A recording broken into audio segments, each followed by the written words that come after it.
Hello there my friends, you're listening to Ebird Online, and I did find it particularly difficult to work out who I was going to cover this week until one couple popped up. Alexa, what's a practical alternative to getting a full-time job? Yes, you guessed it right, it's class clowns Emily and Kobe. Apparently in 2021, this couple would have us believe that they believe the rhythm method, yes that's right, that old 1950s favourite, was the most robust and foolproof method of birth control. Guys, I couldn't even make it up, I wouldn't even want to. Emily and Kobe are once again pregnant. Guys, I'm finding it very, very difficult to believe that this was an accident. But we'll delve into that in a little bit more detail later. And I'm going to give you my take on this whole sorry saga. Yes, that's right, it's 90 Day Fiance Season 9, and this is Emily and Kobe, the pregnancy scandal. Just before we dive into everything, please don't forget to like and subscribe and all of that good stuff. And if you enjoyed this video, please don't forget to smash the like button. Right, so without further ado, I give you Emily and Kobe. And so we first catch up with these two guys, and Emily's asking Kobe to go on a fun outing with her. He gets in the car and he asks where they're going. And she explains that her period is late and they're going to get a pregnancy test. And guys, this absolutely cracked me up because the two of them then had a colossal argument in front of producers. And so in essence the argument centred on the age-old disagreement. A dispute that's existed since time immemorial. Whose fault is it that I got pregnant? I can't even believe these pair of clowns are indulging us like this. Hint, you're both equally at fault. And so first we have the defence for Emily. Emily believes it's Kobe's fault because it was Kobe that said, don't use birth control as when you want to get pregnant, you then can't. Wait, what? Oh Lord. Yes guys, Kobe then butts in and says, I know people who've wanted to get pregnant and they couldn't because they took birth control previously. Oh Kobe, how would you know? You don't even know not to give a 1-year-old bloody peanuts. In order to draw medical conclusions from any set of criteria, there needs to be scientific research and medical studies undertaken. Were you the one doing the research, Kobe? Guys, perhaps he was. Perhaps he was doing it part-time whilst he was doing his 7-year architecture degree. You know, the one he was doing so he can make sure that he takes over Emily's dad's family architecture business. Maybe. But Emily pressed him further, wanting to know who and how many people. Unsurprisingly, Kobe refuses to divulge. Oh, Kobe. He thinks the plural of anecdote is data. But don't worry, Kobe's ready to hit back. And he admits fair enough, he didn't want her to take birth control. But Kobe hits back with the news that Emily informed him she had an app on her iPhone which would tell the couple when she was ovulating. And guys, this had me in stitches because all of a sudden you get a moment of realisation and it simply waves over Emily's face. You can tell in the nanoseconds before Kobe drops the bomb. She knows the bomb he's going to drop. She purses her lips. She looks on into the distance. She looks expectantly at production. Bitch, they can't save you. And so Kobe drops the bomb. Well, you said, because I'm not ovulating right now, you can come inside me.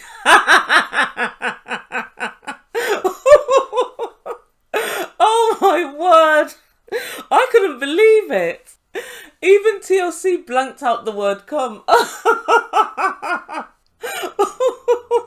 a stitch up! You could tell she was mortally embarrassed. And the truth be told, he knew what he was doing. He knew he was dropping a bomb right underneath her.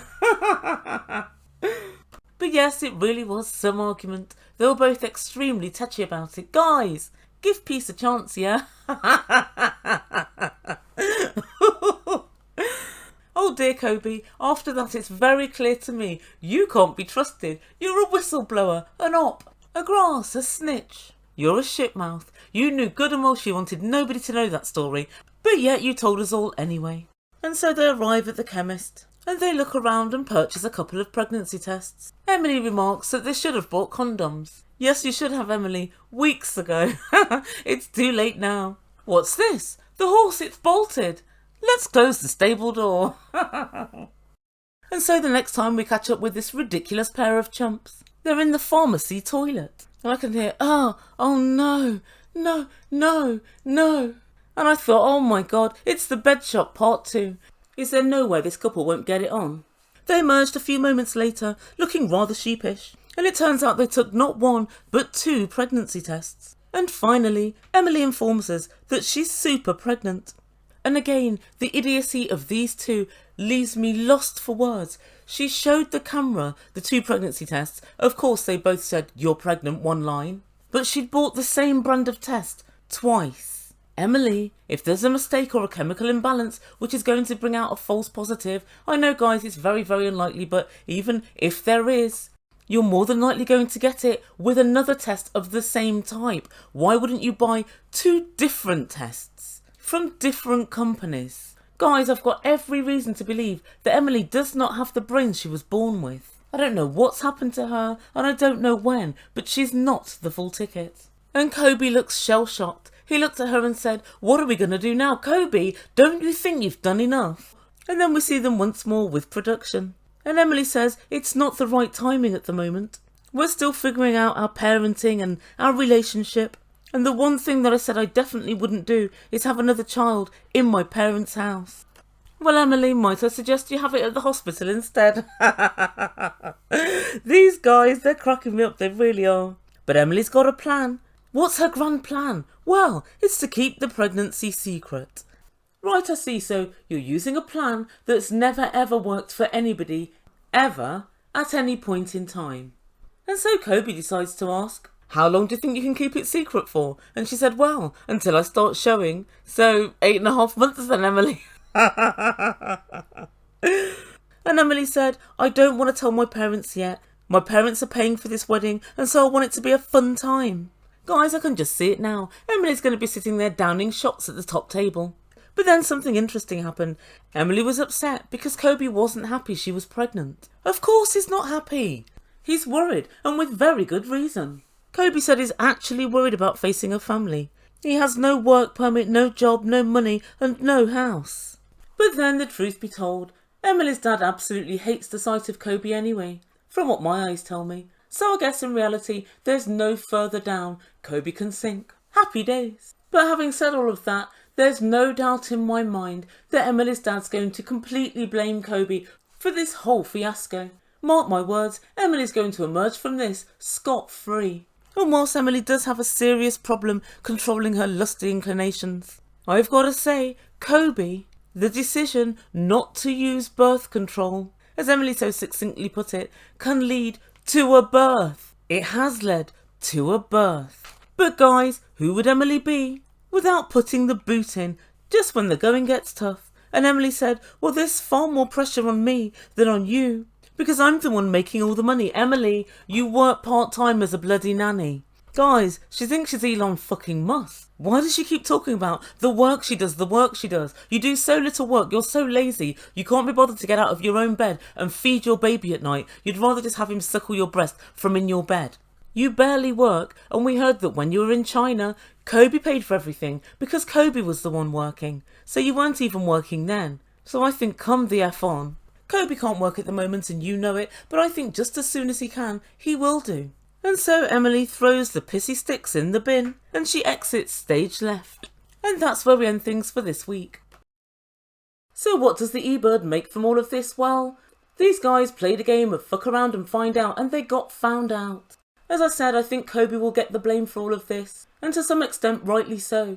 Because Kobe, you should know that you're in somebody else's home, so it's more incumbent upon you to be very careful. Emily's at home, she's already got one child, and regardless of what happens to you and your relationship, she'll still be with her children. It's you that stands to lose out the most. But they're both equally culpable. Everybody knows the rhythm method is no decent birth control method at all. Just last week we saw them buy a bigger bed so all 3 can sleep in. What are they going to do now? Back to the bed shop to buy a Super King. Do you mind if we bring this one back and get a bed for 4, please? The idiots. Kobe, you had £3,000 left after you bought the ring. Why didn't you use some of that £3,000 to buy condoms? What stopped you?